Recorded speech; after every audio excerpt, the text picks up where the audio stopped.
Magandang umaga sa inyong lahat. So, para sa video ito ay pag-uusapan natin ang transitional devices para sa Filipino 9. So, ito ay kalawang module. So, kung nabasa niyo na ang module 2, makikita niyo doon kung ano ba ang transitional devices. Ngunit bago tayo dumako sa transitional devices, ay balikan muna natin ang naunang paksa noong unang linggo, ang module 1.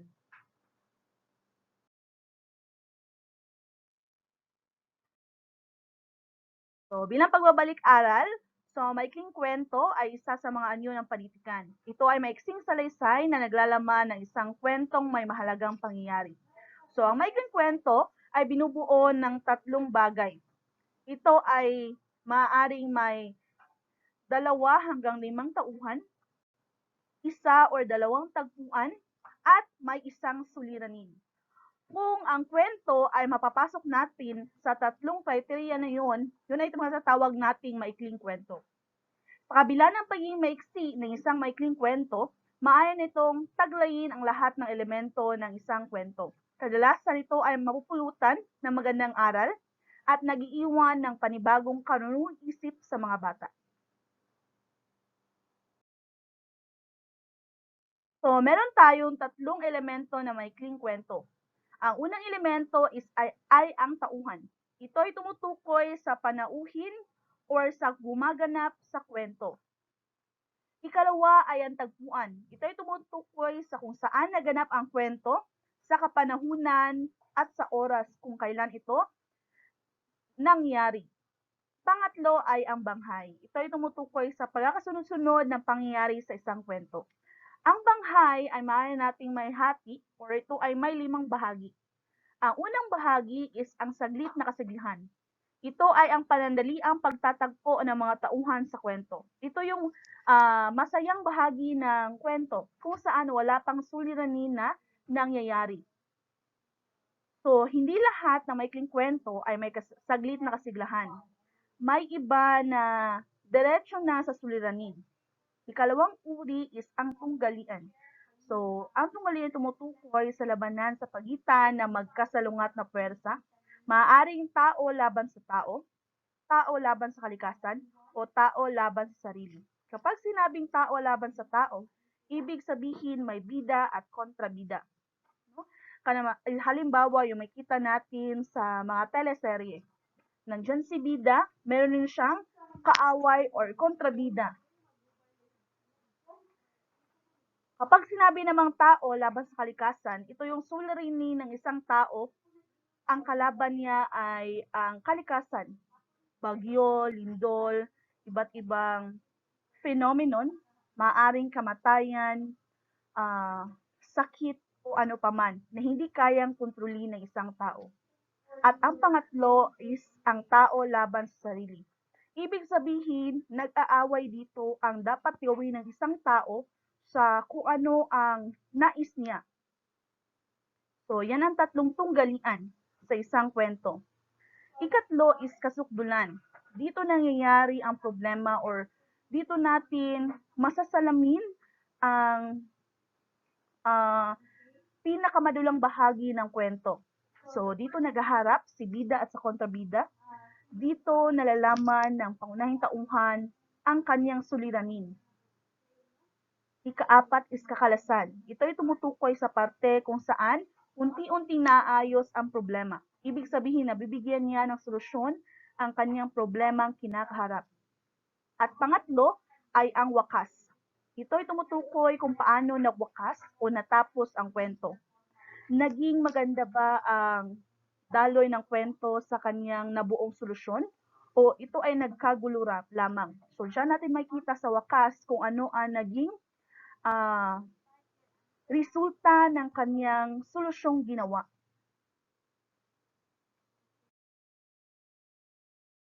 So, para sa Module 1, pinag-usapan doon ang ama. So, ang ama ay isang akdang pampanitikan na maikling kwento. Ito ay nauuri sa makabanghay sapagkat nakatuon ito sa pagkakabuo ng pangyayari. Kung mapapansin nyo doon, sinimulan kung sino ba ang pangunahing tauhan, syempre yun ang ama. Ano ang nangyayari habang sa dumadaloy ang sitwasyon, kaya ito ay naging makabanghay. So, tumatalaka ito sa suliranin ng isang pamilya. So, dahil na sa pagiging lasinggero ng ama ay hindi niya nabibigyan ng sapat na pagkain at sapat na pag-aalaga ang kanyang mga anak. So, ipinapakita rin sa maikling kwento na ito na bawat nilalang ay kayang magbago ang ugali kung gugustuhin lamang. So, kung sa unang bahagi ng kwento makikita niyo na ang ama ay lasinggero, walang pakialam sa kanyang mga anak, at mas pinipili lang ang maglasing at mas binigyan lang ng importansya ang kanyang sarili. Sa huling bahagi ng kwento, nakita natin ang pagbabago ng ugali ng ama. Kung saan, yung perang kanya natanggap ay binili niya ang pagkain para sa kanyang mga anak. So, doon makikita natin na natuto siya sa pangyayari sa kanyang buhay at siya ay nagbago.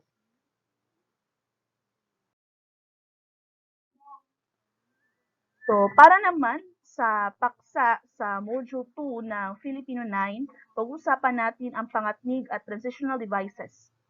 So, ang dalawa ay ginagamit para sa pag-uugnay ng mga pangusap at sugnay.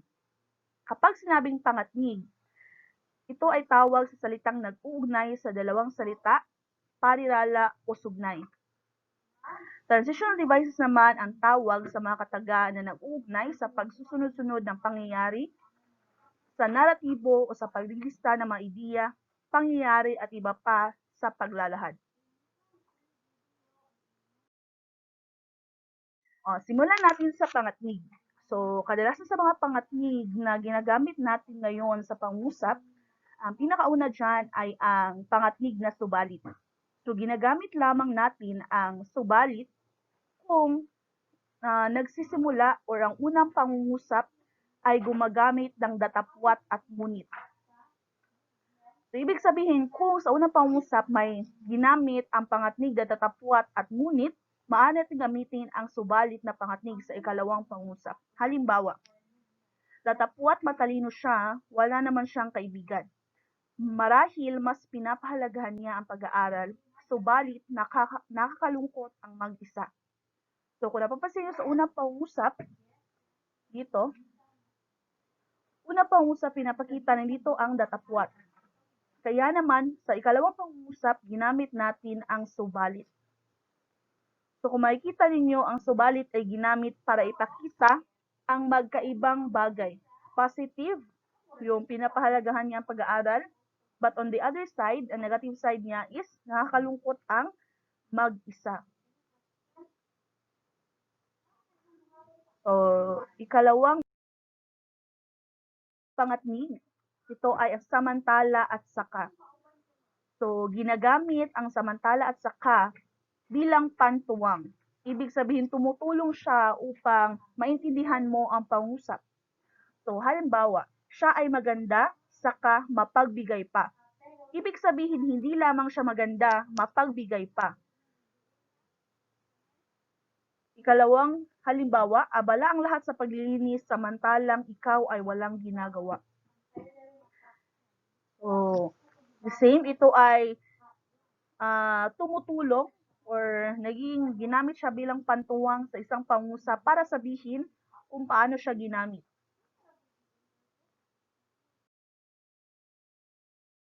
Ikatlo, kaya at dahil sa. So, ito ay ginagamit bilang pananhi. Halimbawa, kaya hindi natututo ang tao dulot ng kanyang kapalaluan. So, ang kaya dito ay nagpapakita ng dahilan. Ano ang dahilan? Ano ang sanhi? Tulad din ng dahil sa. Halimbawa, siya ay nagtagumpay dahil sa kanyang pagsisikap. Bakit siya nagtagumpay? Dahil sa kanyang pagsisikap. So, dito ay ipinapakita ang rason.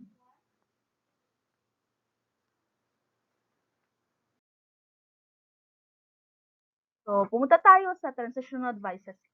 Yun ay yung mga pangatnig na ibinigay ay ilan lamang sa mga halimbawa ng pangatnig. So, dito sa transitional devices, so unang halimbawa ay sa wakas sa lahat ng ito. Ito ay nagbibigay ng panapos. Ibig sabihin, ginagamit ito sa huling bahagi ng isang talata o sa ng isang pangungusap. So, halimbawa, sa wakas natuwa ang ama dahil sa kabaitan ng anak. Another example, sa lahat ng ito, napagtanto ng anak na sila'y mahal na mahal ng kanilang ama.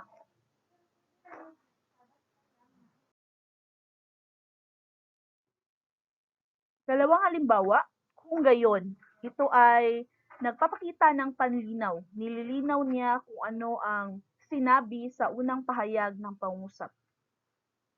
Halimbawa, malinaw ang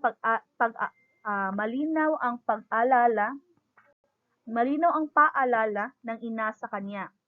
Kung gayon, kailangan niyang pagbutihin ang kanyang pag-aaral. Kung makikita natin dito, ang kung gayon ay ginagamit para linawin ang paalala ng ina. So, ibig sabihin, may sinabi ang ina sa anak bago sinabi ang pangusap na ito. Kaya ito ay panlinaw.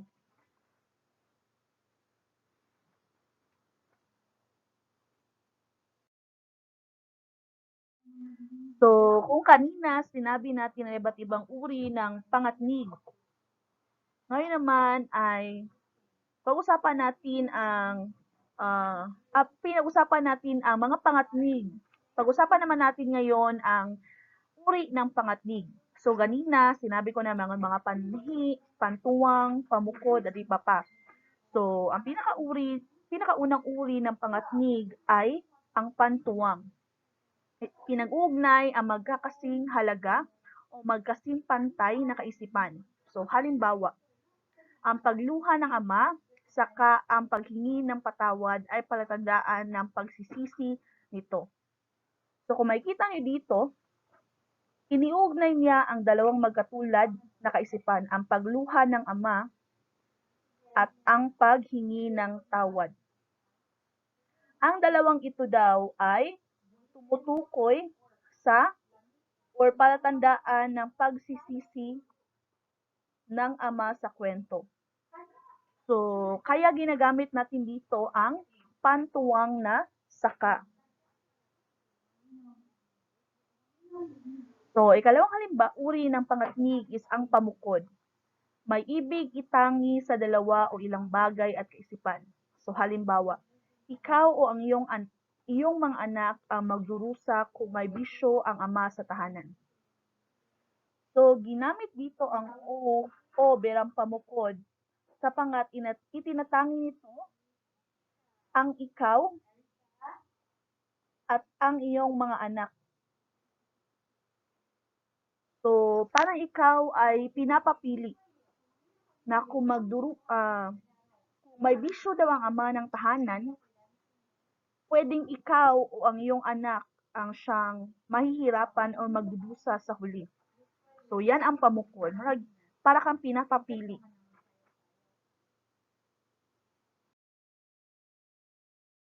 Ikatlong uri is ang paninsay. Kung sa tambalang pangusap, ang ikalawa ay sinasalungat ang una. So, halimbawa, umiyak nang umiyak ang ama, ngunit hindi na ito makikita ni Moymoy. Subalit, naniniwala silang pinagsisisihan niya ang lahat. So dito, ang subalit ay ginamit lamang kung ang ngunit at tatapwat ay ginamit sa pangusap, gaya ng halimbawa sa unang bahaging sinabi ko. Dahil ginamit ang subalit sapagkat may ngunit.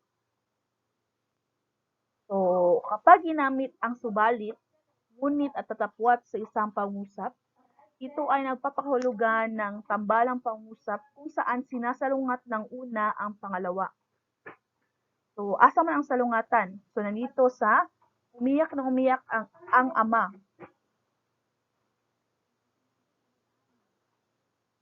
Pero hindi na daw ito makikita ni Moymoy.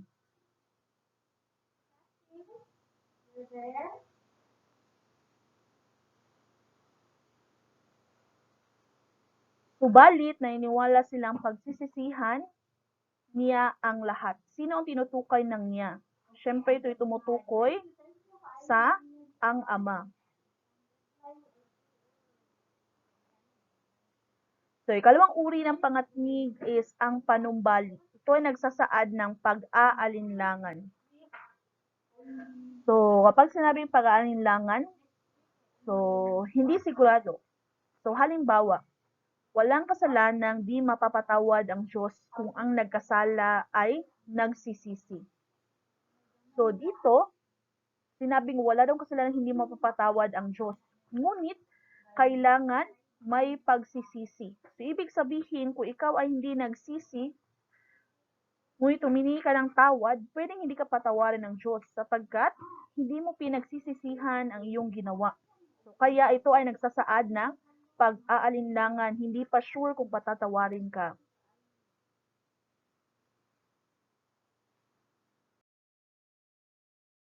Ikaw uri is ang pananhi. Ito ay sinabi ko na kanina. So, nagsasaad ng kadahilanan at pangatwiran. Bibigay ng rason. So, halimbawa, mga takot ang anak, palibhasay, takot din ang ina. So, bakit takot ang anak? Dahil takot din ang kanilang ina. So, kaya ginamit ang palibhasa. So, kaanim, panlinaw. So, nabibigay ng kalinawan sa isang kaisipan, bagay o pangyayari.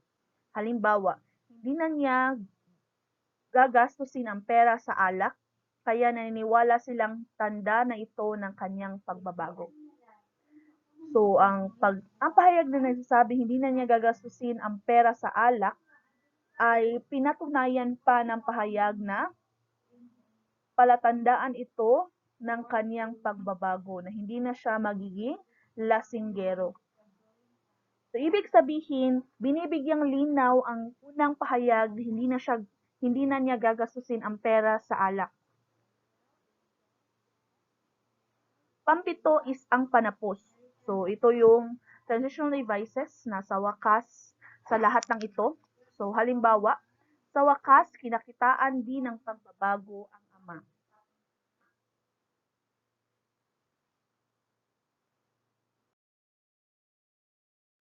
So, may mga tungkuling ginagampanan ang pangatnig at transitional devices.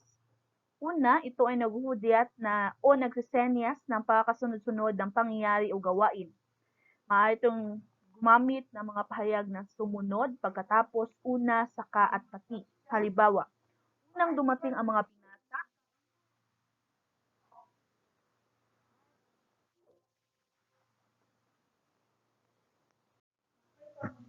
So, again, halimbawa, unang dumating ang binata, sumunod ang dalaga, pagkatapos ang mga bata. So, dito ang mga pangatnig na unang, sumunod at pagkatapos ay ginamit upang uh, ipakita ang pagkasunod-sunod ng pangyayari. So, ikalawang tungkulin is pagbabagong lahad. Ginagamitan ito ng mga pangatnig na sa ibang salita, sa madaling sabi, sa bilang sabi, sa katagang sabi, sa tahasang sabi, sa kabilang dako. So, halimbawa, siginang masabong ay isang babaeng mapagkawang gawa sa may hirap at laging handang tumulong sa nangailangan. Sa madaling sabi, bukas palad siya sa mga mahihirap. So, kung mapapansin nyo,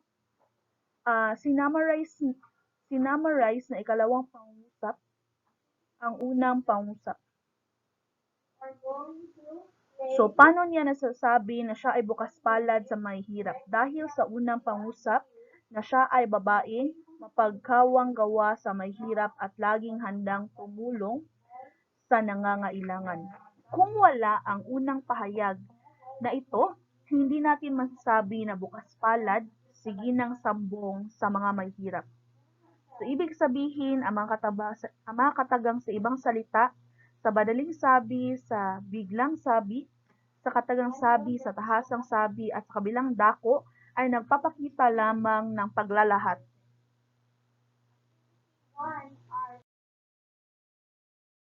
Ikatlong tungkulin is ang pagtitiyak. So, ginagamitan ito ng mga pangatnig na tulad ng, katulad, gaya, sumusunod, kahalintulad. So halimbawa, maraming mga gandang lugar na maaaring puntahan ng mga turista tulad ng Boracay, Baguio, Tagaytay at iba pa. Dito, ginamit ang tulad para magbigay ng halimbawa. So, ibinigay niya halimbawang Boracay, Baguio at Tagaytay. So, ito ay pagtitiyak sapagkat tinitiyak niya kung ano ang magagandang lugar na tinutukoy dito sa pangusap. Ikaapat na tungkulin is ang paglalahat. So, bilang pagtatapos, pagwawakas sa wakas, sa di kawasa at anupat. So, halimbawa, bilang pagtatapos, hinahamon ko kayong lahat o hinahamon ko kayong kabataan na tumulong sa paglilinis at pagpapaganda ng pamayanan. So, dito, ang bilang pagtatapos ay ginamit bilang generalization. Ibig sabihin, may nauna itong mga pahayag kung saan nagbibigay siya ng panapos sa pahayag na ibinigay.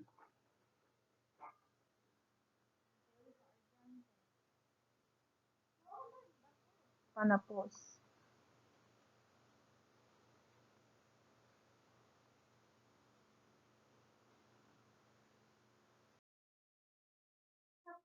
So, ikalimang uri o tungkuling ginagampanan is ang pananda naghudyat ng pananaw na nagsasalita o sumusulat sa aking palagay, opinyon, bagaman at subalit.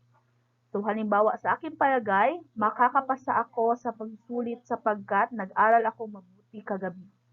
So, ang pahayag na sa aking palagay ay nagbibigay lamang ng pananaw na nagsasalita o sumusulat nito.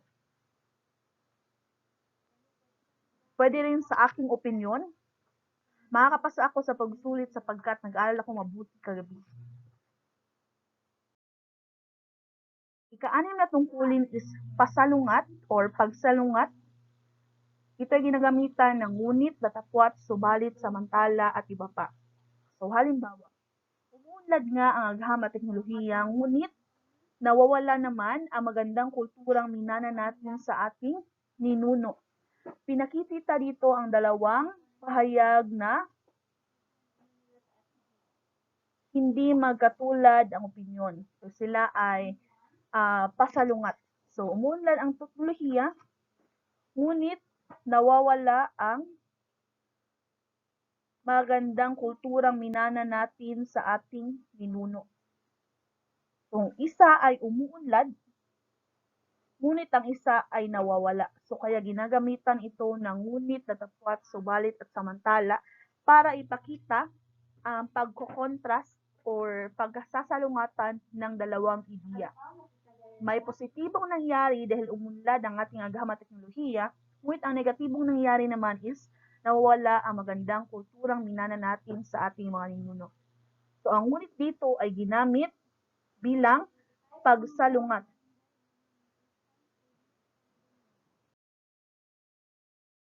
So, ang pang-pitong uri or pang-pitong tungkuling ginagampanan ng pangatnig at transitional devices ay ang pananhi. Ginagamitan ito ng kaya, dahil sa at sapagkat. So, pananhi na bibigay ng dahilan. So, halimbawa, dahil sa sobrang traffic, hindi ako makadalo sa meeting namin.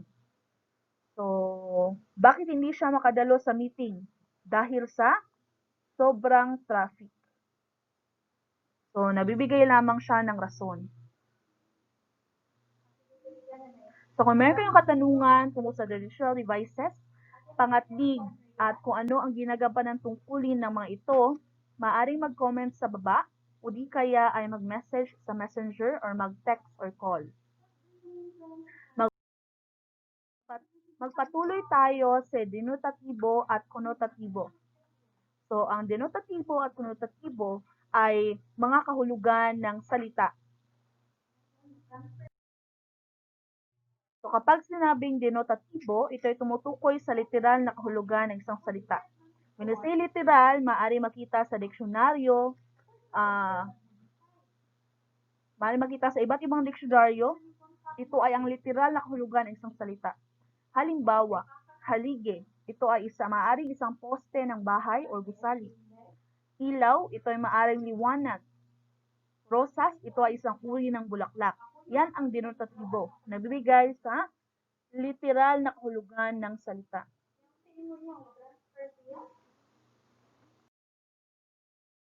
So, ang konotatibo naman ay nagpapahiwatig sa simbolismong ikinakabit sa isang salita. Ibig sabihin, hindi niya tinataglay ang orihinal na kahulugan nito, bagkus siya ay binibigyan ng simbolismo. So, kadalasan ginagamit ito sa mga tula or sa ibang mga pampanitikang akda. Halimbawa, haligi. So, kung ang denotatibo niya ay isang poste ng bahay o gusali, kung ito naman ay konotatibo, haligi means ama ng tahanan. Kapag sinabing ilaw, kung ito ay denotatibo, liwanag. Pero dahil konotatibo ito ay ina ng tahanan. Ibig sabihin siya ang nag-aalaga, nagsasakripisyo sa pamilya. Haligi ng tahanan, ibig sabihin siya ang ang tawag dito, siya ang naging sandigan ng buong pamilya. At ang panghuli, rosas. So alam naman natin sa denotatibo, ito ay uri ng halaman. Ito ay isang halamang bulaklak.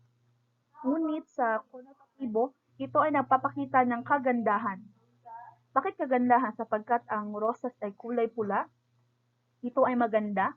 So kapag sa mga panitikan, ginagamit ang rosas para ialhin tulad ito sa kagandahan ng isang tao. O halimbawa, ikaw ay kasing ganda ng rosas na namumukadkad sa araw. Ibig sabihin, napakaganda mo pala. Tulad mo isang magandang rosas. So, ang denotatibo at konotatibo ay makakahulugan lamang ng isang salita. Denotatibo kung ito ay ang literal na kahulugan ng salita at konotatibo kung ito ay nagpapahiwatig o ibinibigay na simbolismo sa isang salita. So, dito magtatapos ang ating pagtatalakay tungkol sa transitional devices at pangatnig at sa konotatibo at denotatibong kahulugan. So, kung meron kayong mga katanungan, mangyari lamang na mag-comment sa ibaba o di kaya ay mag-text or mag-message sa Facebook. Kung meron akong maling nasabi, so maaari nyo rin i-comment sa ibaba. So again, ako'y tao lang, nagkakamali rin. At kung meron akong hindi naidagdag or nalimutan na sabihin, maaari nyo rin i-comment sa baba. Again, maraming salamat sa inyong pakikinig at panonood. Paalam!